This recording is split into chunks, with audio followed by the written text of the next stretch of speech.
Comme toutes les entreprises françaises, Somater est passé aux 35 heures en 2000. Pour ce spécialiste de l'emballage, cela a nécessité d'adapter les cadences de travail dans ses usines. C'est le cas de celle située à Lys, en Essonne, où Claude Bazin travaille depuis 1987. Et au final, il semble bien que seuls les salariés en ont retiré un avantage. La seule chose que ça m'a rapporté, c'est d'avoir des jours de congés supplémentaires sur l'année. Ça permet de faire des week-ends prolongés, ça permet aussi, quand on a des impératifs, de pouvoir poser une journée de congé pour pouvoir aller faire ce genre de démarche.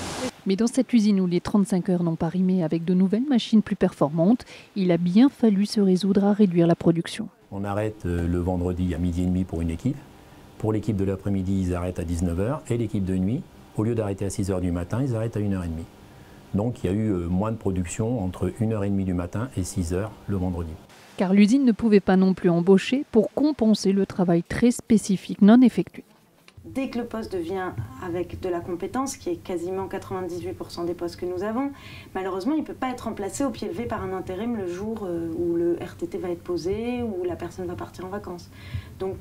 Et financièrement, on ne peut pas doublonner tous les postes. Et la directrice générale de Somater est formelle. Si on lui permettait d'ouvrir des négociations avec ses salariés pour travailler plus, en échange bien sûr d'une compensation, ils seraient tous plutôt pour.